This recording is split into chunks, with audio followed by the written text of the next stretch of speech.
Hi hello everyone, ಎಲ್ರಿಗೂ ನಮಸ್ಕಾರ. ಜ್ಞಾನ ಭಂಡಾರ ಯೂಟ್ಯೂಬ್ ಚಾನಲ್ಗೆ ನಿಮ್ಮೆಲ್ಲರಿಗೂ ಸ್ವಾಗತ.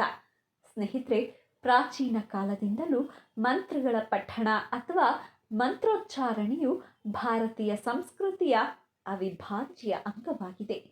ಇದಕ್ಕಾಗಿ ರುದ್ರಾಕ್ಷಿ ಮಾಲೆ, ಹರಳಿನ ಮಾಲೆ ಹಾಗೆ ತುಳಸಿಯಂತಹ ವಿವಿಧ ವಸ್ತುಗಳ ಮಾಲೆಗಳು ಮುಖ್ಯವಾಗಿ ಉಪಯುಕ್ತವೆಂದು ಪರಿಗಣಿಸಲಾಗಿದೆ.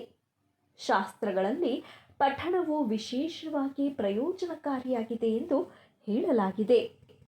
ಧರ್ಮ ಗ್ರಂಥಗಳ ಪ್ರಕಾರ ಜಪಮಾಲೆ ಇಲ್ಲದೆ ಅಸಂಖ್ಯಾತ ಮಂತ್ರಗಳ ಪಠಣವು ಫಲಪ್ರದವಾಗುವುದಿಲ್ಲ. ಜಪಮಾಲೆಯನ್ನ ಸಾಮಾನ್ಯವಾಗಿ 108 ಮಣಿಗಳಿಂದ ತಯಾರಿಸಲಾಗುತ್ತದೆ. ಒಬ್ಬ ವ್ಯಕ್ತಿಯು ಯಾವುದೇ ಮಂತ್ರವನ್ನ ಜಪಿಸುವಾಗ 108 ಬಾರಿ ಜಪಿಸಿದರೆ ಅದು ಅವನ ಜೀವನದಲ್ಲಿ ಸಂತೋಷ ಮತ್ತು ಸಮೃದ್ಧಿಯ ಅಂಶವಾಗುತ್ತದೆಂದು ನಂಬಲಾಗಿದೆ. ಮತ್ತೊಂದೆಡೆ ಎಣಿಸದೆ ಯಾವುದೇ ಸಂಖ್ಯೆಯಲ್ಲಿ ಮಂತ್ರವನ್ನ ಪಠಿಸಿದರೂ ಅದರಿಂದ ಯಾವುದೇ ಪ್ರಯೋಜನವಿಲ್ಲ. ಆದರೆ ಮಂತ್ರಗಳ ಪಠಣವನ್ನ ಕೇವಲ 108 ಬಾರಿ ಯಾಕೆ ಮಾಡಲಾಗುತ್ತದೆ?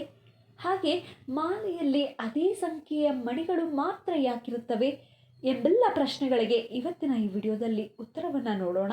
ಆದರೆ ಅದಕ್ಕೂ ಮುನ್ನ ಜ್ಞಾನ ಭಂಡಾರಕ್ಕೆ ನಿಮ್ಮ ಬೆಂಬಲವಿರಲಿ.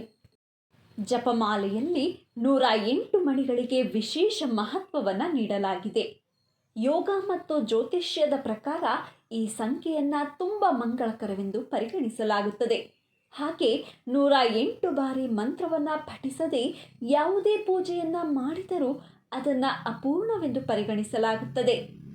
ಮಂತ್ರಗಳ ಪಠಣವು ವೇದಗಳಿಂದ ಬಂದಿದೆ ಹಾಗೂ ಅದರ ಸಂಬಂಧವು ನಮ್ಮ ಸಂಸ್ಕೃತಿಯೊಂದಿಗೆ ಸಂಬಂಧಿಸಿದೆ. ಎಲ್ಲ ಮಂತ್ರಗಳು ಸಂಸ್ಕೃತ ಭಾಷೆಯಿಂದ ಹುಟ್ಟಿಕೊಂಡಿವೆ ಎಂದು ನಂಬಲಾಗಿದೆ.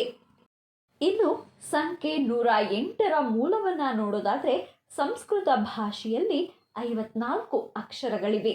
ಪ್ರತಿ ಅಕ್ಷರವು ಗಂಡು ಮತ್ತು ಹೆಣ್ಣು ಎಂದು 2 ಭಾಗಗಳನ್ನು ಹೊಂದಿದೆ.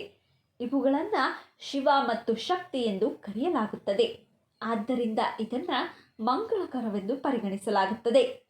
ಸಂಖ್ಯೆ 54ನ್ನು 2ರಿಂದ ಗುಣಿಸಿದರೆ ಈ ಸಂಖ್ಯೆಯು 108 ಆಗುತ್ತದೆ.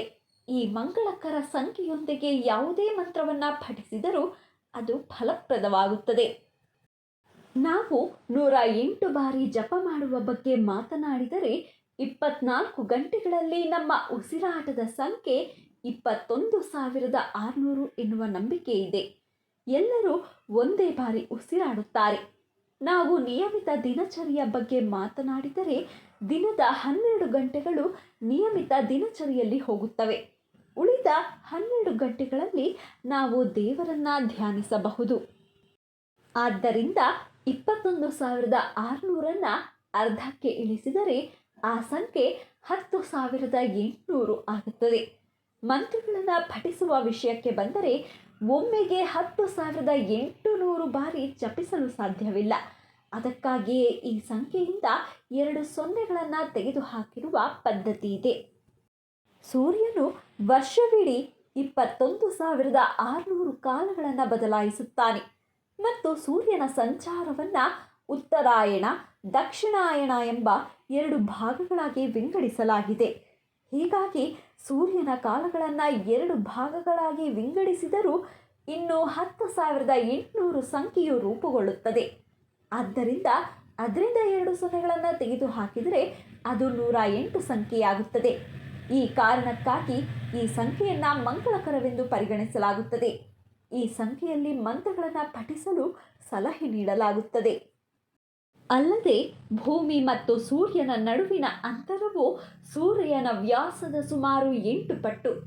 ಭೂಮಿ ಮತ್ತು ಚಂದ್ರನ ನಡುವಿನ ಅಂತರವು ಚಂದ್ರನ ವ್ಯಾಸದ ಸುಮಾರು 108 ಪಟ್ಟು.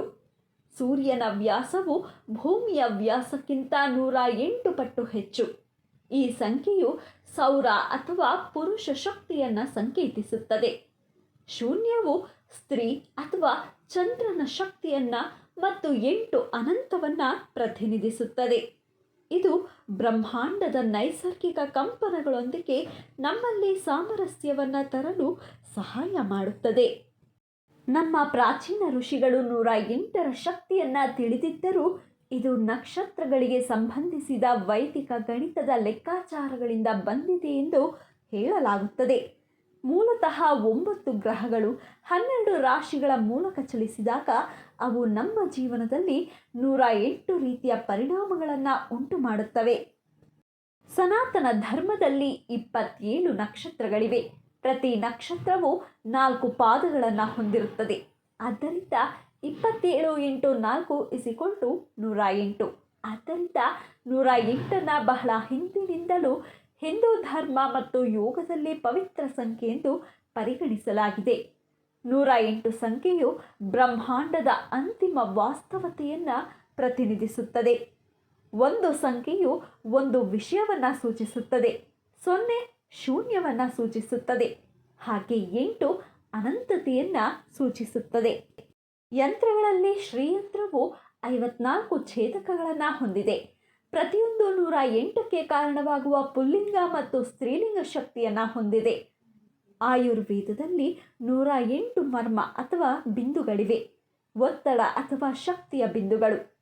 ಸರಿಯಾದ ತಿಳುವಳಿಕೆಯು ಪರಿಪೂರ್ಣ ಸಿಸ್ಟಮ್ ಸಮತೋಲನಕ್ಕೆ ಕಾರಣವಾಗಬಹುದು.